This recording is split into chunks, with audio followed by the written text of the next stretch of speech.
Olá! E aí, como você tem passado? Espero que você esteja bem. Chegamos hoje à nossa aula número 6. Na aula passada, estudamos os direitos ao lazer, à segurança, à previdência e assistência social. Hoje, vamos encerrar o estudo dos direitos sociais, como o direito à nacionalidade. Ele está localizado no artigo 12 da Constituição Federal, no Decreto-Lei número 389 de 38, que esse decreto é bem antigo, mas em plena validade. O direito à nacionalidade também está na Lei 6815, que é de 1980, que é o Estatuto do Estrangeiro. Também está na Lei 13.445 de 2017, que é a Lei da Migração, e também na Lei 9474 de 97, que é a Lei dos Refugiados. O direito à nacionalidade, ele ficou para uma aula só, que é essa aula 6. Como você está vendo, é um assunto bem extenso. Então vamos trabalhá-lo aqui para que você entenda como o direito de nacionalidade é importante. Então vamos começar pela definição, né? Como é que o direito enxerga o direito à nacionalidade? Para o direito, a nacionalidade é o vínculo jurídico, político, que liga uma pessoa a um determinado estado, a um determinado país, tornando assim essa pessoa parte de um povo. Esse vínculo é de fundamental importância. É desse vínculo que surgem os seus direitos e, consequentemente, as suas obrigações. É mais ou menos assim: um por todos, todos por um. Você faz parte de um povo brasileiro. Consequentemente, todos somos brasileiros e lutamos pelos nossos direitos. Então, para que você tenha direito à nacionalidade, devem existir também um povo, que é um conjunto de pessoas de um país, nascidos nele. Então, um povo que nasceu naquele país. Uma população é um conjunto de pessoas de determinado país. A população é diferente do povo, porque a população é um conjunto de pessoas nascidas ou não naquele país. Então, uma população é um pouquinho diferente de povo. E nação? Nação é o conjunto de pessoas de um determinado território e que tenham a mesma cultura, língua e tradições. A nacionalidade, como vimos, é o vínculo jurídico-político da pessoa com o seu país. E cidadania, que é a titularidade de direitos políticos, que é o direito de votar, por exemplo. Às vezes uma pessoa pertence a um país, mas ela não tem cidadania, porque ela não tem ali o título de eleitor, por exemplo. Bom, existem espécies de nacionalidade. A primeira é a originária ou primária, que é o nato, que nasceu naquele país. E a segunda é a secundária ou a adquirida, que é a nacionalidade do estrangeiro. Então vamos ver em detalhes como se dá isso. Bom, se adquire a nacionalidade nascendo em um país ou se naturalizando nele. Essa aquisição pode ser voluntária. Então, você tem uma situação que você pode escolher. Ou tem também uma situação involuntária. Então, por exemplo, nascer em um país é involuntário. Você não escolhe onde você quer nascer. Você nasceu aqui e pronto. Você nasce no país, isso não depende de você, necessariamente da sua vontade. Alguns países adotam o critério, né, de direito sanguíneo, ou ius sanguinis, expressão em latim, que significa que o que interessa para a nacionalidade é o sangue, a filiação, a ascendência, pouco importante onde você nasceu. Então, por exemplo, um descendente de italiano não precisa nascer necessariamente na Itália para ser italiano, porque o sangue é o que conta. O outro critério é o do local de nascimento. E aí, a expressão em latim é ius solis, ou lei do solo, e não a sua descendência. Já a nacionalidade secundária é aquela em que se adquire por vontade própria. Aí não é involuntário mais, é voluntário. Então, é a seguinte, se adquire por vontade própria depois do nascimento, por naturalização. Então, vamos supor, eu não escolhi nascer no Brasil. Beleza, eu nasci aqui, eu sou brasileiro nato. Mas por algum motivo eu quero ir para outro país. Seja lá por que motivo for. Eu posso casar com outra pessoa, eu posso ir para outro país, eu posso ter um emprego em outro país, chega lá, eu quero me naturalizar. Então eu escolho outro país. Então, essa naturalização pode ser solicitada por estrangeiros ou pelos apátridas. Apátridas, gente, é um conjunto de pessoas que estão aumentando a cada ano. Atualmente nós temos milhões de pessoas apátridas. São pessoas que não têm pátria, que fogem do seu país de guerras, de violência, de perseguições religiosas, raciais. Muitas pessoas não têm pátria. Um exemplo são os venezuelanos que estão fugindo da Venezuela e estão vindo para outros países, para o Brasil. Muitos países africanos fugindo de guerras. Países lá do Oriente Médio. Então, a diferença é essa. Existem os estrangeiros, existem os natos e existem os que não têm nada, que não são nenhuma coisa nem outra. A diferença é que os estrangeiros podem ter multinacionalidade. Por exemplo, um filho de italiano, pelo critério de sangue, nascido no Brasil, pelo critério de territorialidade, pode ter duas nacionalidades, a italiana e a brasileira. Em relação ao sem pátria, no Brasil, o assunto é regulado pela Lei 9.474, de 97, que é a Lei dos Refugiados, que definiu os refugiados como sendo indivíduos perseguidos por questões raciais, religiosas, opiniões políticas, dentro dos seus próprios países. Veja que coisa triste, a pessoa não pode nem expressar a sua opinião política ou religiosa dentro do seu país, porque ele é perseguido. Alguns saem do país até fugidos. Essa lei criou o Comitê Nacional para os Refugiados, que é o CONARE, que é um órgão subordinado ao Ministério da Justiça, que tem por competência a analisar os pedidos dos apátridas vindo das fronteiras do Brasil. Após a aprovação do pedido de ingresso no Brasil, o sem-pátria passa a possuir os direitos e deveres dos estrangeiros que aqui vivem, como a carteira de identidade, como carteira de trabalho, para que possa trabalhar no Brasil enquanto durar o seu visto, assim como um estrangeiro. O apátrida pode se tornar um cidadão brasileiro caso consiga emprego e fique aqui trabalhando e vivendo em conformidade com as normas brasileiras, pelo menos durante 4 anos, na condição de refugiado ou asilado.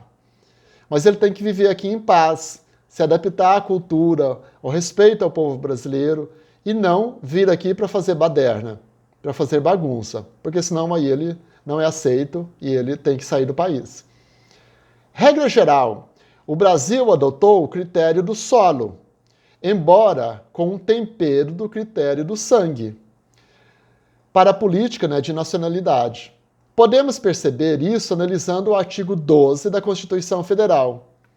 Lá está definido que são brasileiros. O primeiro, brasileiros natos.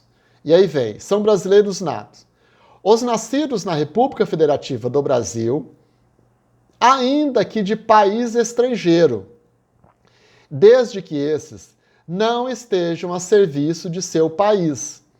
Ou seja, se um casal estrangeiro está no Brasil a passeio e o filho nasce aqui, esse filho é brasileiro nato. Mas atenção, se o casal estrangeiro estiver aqui no Brasil a trabalho, vindo trabalhar pelo governo estrangeiro, pelo governo do país dele, e o filho nasce aqui, em solo brasileiro, esse filho não é brasileiro. Então fique atento, essa é a primeira regra. Outra situação, os brasileiros nascidos no estrangeiro, de pai brasileiro ou mãe brasileira, desde que qualquer um deles esteja a serviço da República Federativa do Brasil, então, se você passa em um concurso público federal, por exemplo, e vai para uma missão no estrangeiro e lá tiver um filho, esse filho é brasileiro, porque você estava a serviço do Brasil lá fora. Aqui a regra inverte. Se um estrangeiro estiver aqui a serviço do país dele, e ele tem um filho aqui, o filho é estrangeiro e não brasileiro nato.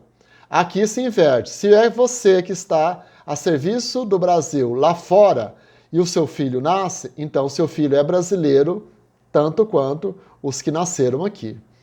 A terceira situação é a dos nascidos no estrangeiro.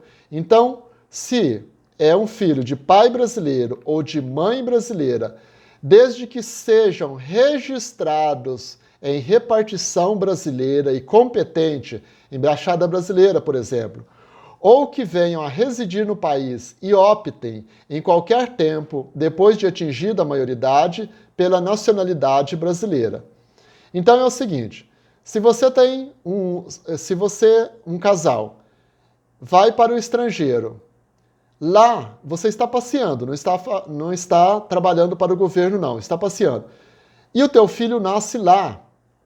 Então, o que acontece? Ele pode ter a nacionalidade, o filho pode ter a nacionalidade estrangeira. Mas aí você pensa, não quero que meu filho tenha nacionalidade estrangeira, quero que ele tenha nacionalidade brasileira. Então, você vai a uma embaixada e registra o filho e ele vai ser brasileiro nato. Existem até situações, gente, de turistas que fazem turismo de nascimento. Significa que vão para os países ricos e esperam o filho nascer lá para que o país tenha a cidadania daquele país. País rico, geralmente.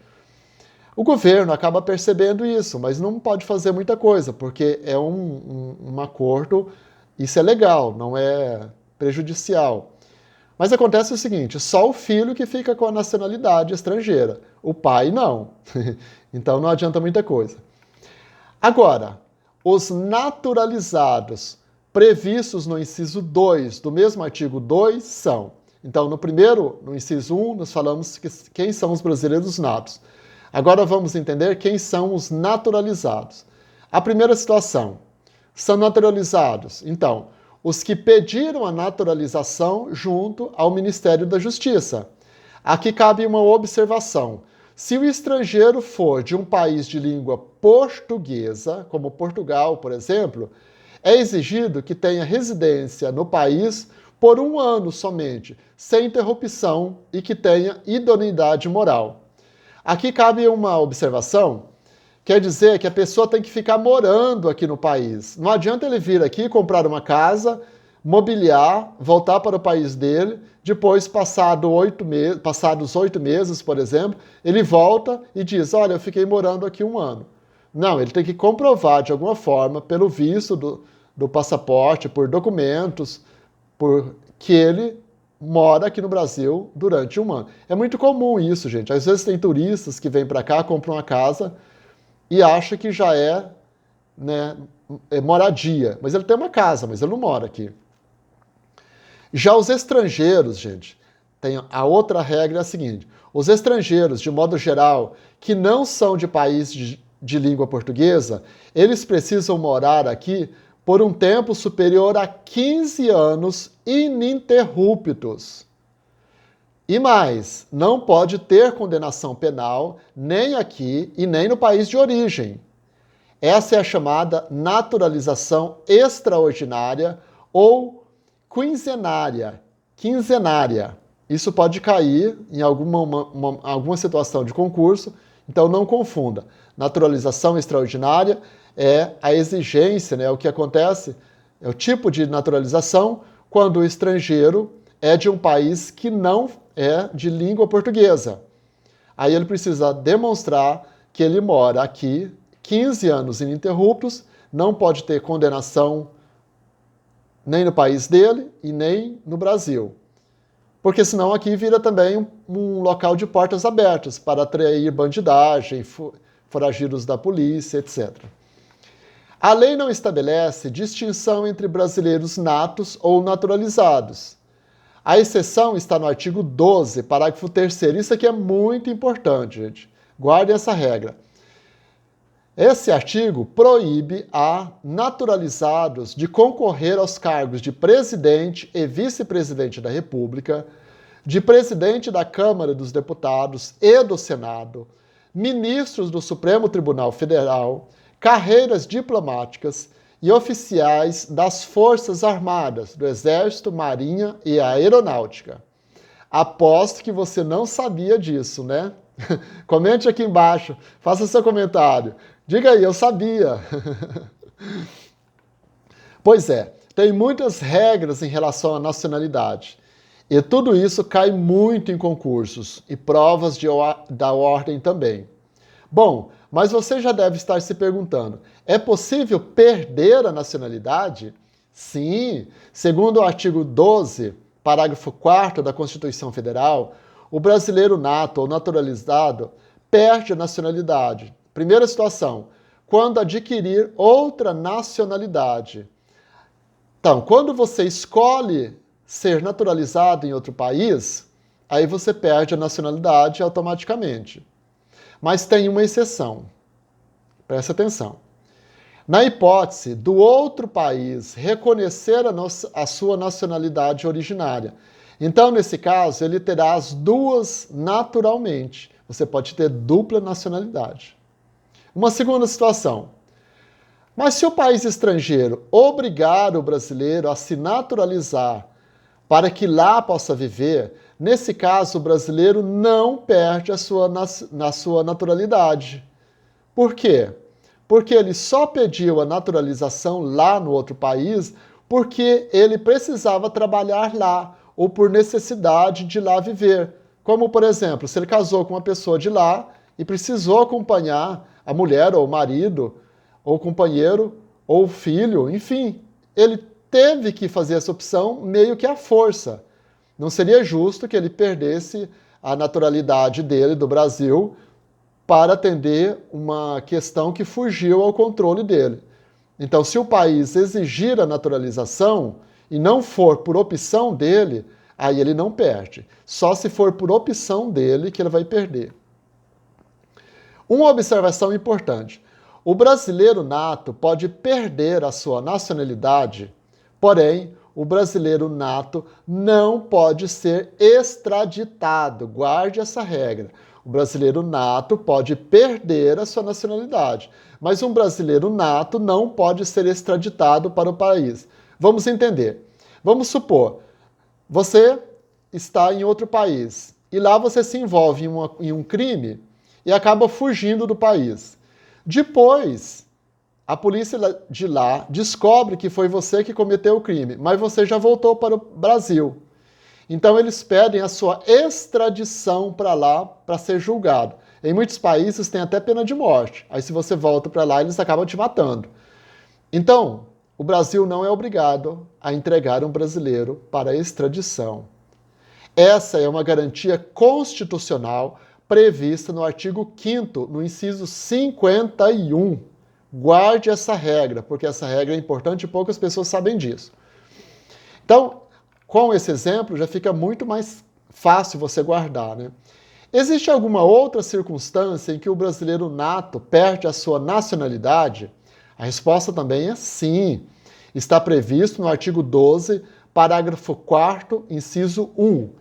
Quando tiver cancelada a sua naturalização por sentença judicial, em virtude de atividade nociva ao interesse nacional, terrorismo, por exemplo. Então, aí você tem essa situação. Se for o brasileiro naturalizado, ele vai perder. E se for um brasileiro nato, por traição ao país, por ato terrorista, por atentar contra a pátria, aí ele perde. Como você pode perceber, a nacionalidade é um assunto complexo que exige muita atenção na hora de estudar, pois envolve diversas leis e diversas situações. Bora ver então como esse assunto é cobrado em provas? Eu selecionei aqui uma questão da OAB, da Fundação Getúlio Vargas, do Exame Unificado, o exame número 17. Segundo dados do CONARE, que é o Comitê Nacional para os Refugiados, o Brasil possuía no final de 2014 6.492 refugiados de 80 nacionalidades. Como é sabido, o Brasil ratificou a Convenção das Nações Unidas sobre o Estatuto dos Refugiados, assim como promulgou a Lei 9.474, que é de 97, que define os mecanismos para a implementação dessa convenção. Assinale a opção que, conforme a lei mencionada, define a condição jurídica do refugiado no Brasil. Então, vai a primeira alternativa, a letra A. Refugiado no Brasil, então, possui os direitos e deveres dos estrangeiros no Brasil, bem como direito à cédula de identidade, comprobatório de sua condição jurídica, carteira de trabalho e documento de viagem. Está sujeito aos deveres dos estrangeiros no Brasil e tem direito a documento de viagem para deixar o país quando for de sua vontade. C. Sendo acolhido como refugiado, tem todos os direitos previstos do seu país de origem, mas deve acatar os deveres impostos a todos os brasileiros. Também tem direito à cédula de identidade. Alternativa D. Possui os direitos e deveres dos estrangeiros no Brasil, bem como direito à cédula de identidade, comprobatório de sua condição jurídica, carteira de trabalho, documento de viagem e título eleitoral. Conseguiu identificar a resposta? Vou responder então para você. A alternativa correta é a alternativa A, conforme o artigo 6º da Lei 9.474 de 97. O artigo 6º diz que o refugiado terá direito, nos termos da Convenção sobre o Estatuto dos Refugiados de 1951, a cédula de identidade, comprobatório de sua condição jurídica, carteira de trabalho e documento de viagem. Ufa! Direito de nacionalidade é muito assunto. Espero que você tenha gostado. Comente aqui. Se ficou alguma dúvida, pode perguntar que eu respondo. Nos encontramos na próxima aula. Até lá. Um abraço.